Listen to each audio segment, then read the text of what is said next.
दिन अनिका अपने महल के पीछे के जंगल में टहलने निकली। पुराना पत्थर का पुल मिला जो एक छोटी सी नदी के ऊपर बना था। पुल के पास एक रहस्यमयी बूढ़ा व्यक्ति खड़ा था। एक सफेद खरगोश उसकी ओर भागता हुआ आया।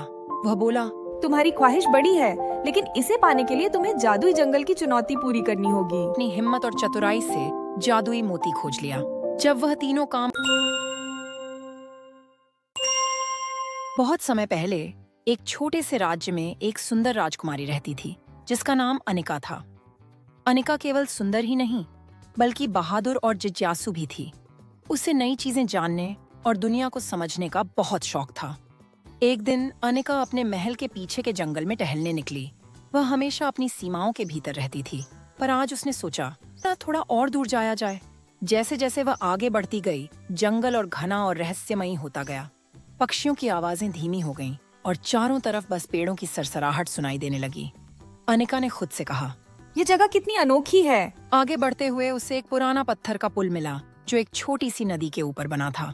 पुल के पास एक रहस्यमयी बूढ़ा व्यक्ति खड़ा था। उसने अनिका को देखकर मुस्कुराते हुए कहा, राजकुमारी, तुम यहाँ क्या ढूंढ रही हो? अनिका चौंक गई और बोली, आपको कैसे पता चला कि मैं राजकुमारी हूँ? और तब बूढ़े ने कहा, यह एक जादुई जंगल है। यहाँ हर चीज का पता चलता है, लेकिन ध्यान रहे जो अंदर जाएगा वो पहले जैसा नहीं रहेगा। अनिका ने उसकी बातों पर ध्यान नहीं दिया और पुल पार कर गई। जैसे ही उसने दूसरी तरफ कदम रखा, पूरा जंगल बदल गया। पेड़ सोने जैसे चमकने लगे और हवा में मीठी सुगंध फैल गई। अचानक एक सफेद खरगोश उसकी ओर भागता हुआ आया। वह बोला, राजकुमारी, तुम यहाँ कैसे आई? ये जादुई जंगल है, तुम यहाँ फंस सकती हो। राजकुमारी ने कहा। मुझे रास्ता दिखाओ, मैं सिर्फ यह जगह देखना चाहती हूँ। खरगोश ने कहा। तो ठीक है, लेकिन ध्यान रखना, यहाँ सब कुछ वैसा नहीं होता जैसा दिखता है। खरगोश के साथ चलते चलते अनिका ने अद्भुत चीजें देखीं, चमचमाते फूल, बोलते पेड़ और गाने वाले पत्थर।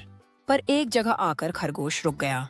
उसने कहा, अब मैं और आगे नहीं जा सकता। आगे तुम्हें अकेले जाना होगा, लेकिन याद रखना, यहाँ हर कदम सोच समझ कर रखना। अनिका ने आगे बढ़ना शुरू किया।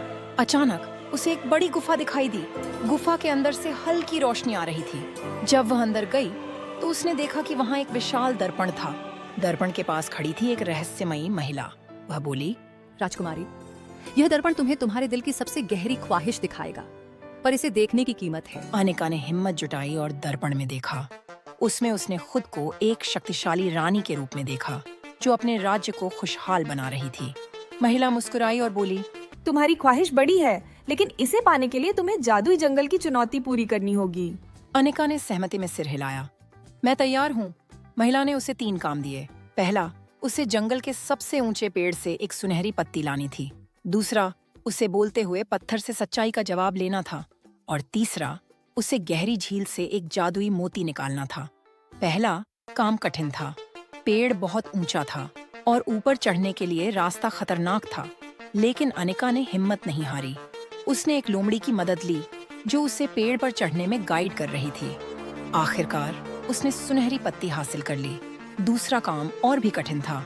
बोलते पत्थर ने उससे पूछा, तुम्हारी सबसे बड़ी कमजोरी क्या है? अनिका थोड़ी देर चुप रही, फिर बोली, मेरी जिद। पत्थर ने कहा। सच का सामना करना आसान नहीं होता, पर तुमने कर लिया। तीसरा काम सबसे मुश्किल था। झील बहुत गहरी और ठंडी थी, पर अनिका ने अपनी हिम्मत और चतुराई से जादुई मोती खोज लिया। जब वह तीनों काम पूरे कर गुफा में वापस लौटी तो महिला ने उसे आशीर्वाद दिया और कहा, तुमने अपनी शक्ति और धैर्य से साबित कर दिया कि तुम अपनी ख्वाहिश पाने के लायक हो। अब वापस जाओ और अपनी दुनिया को बदल दो। अनिका जैसे ही जंगल से बाहर निकली, उसने पाया कि समय जैसे थम गया था, पर वह अब पहले से ज्यादा समझदार और मजबूत बन चुकी थी। महल पहुंचकर उसने अपने अनुभवों का इस्तेमाल अपने राज्य को खुशहाल बनाने में किया और वह राजकुमारी जो जादुई जंगल में खो गई थी, अब सबकी प्रिय और शक्तिशाली रानी बन गई। तो दोस्तों, ये थी आज की कहानी। कहानी कैसी लगी हमें बताएं। अगर कहानी अच्छी लगी हो तो वीडियो को लाइक करके इस चैनल को सब्सक्राइब भी कीजिए।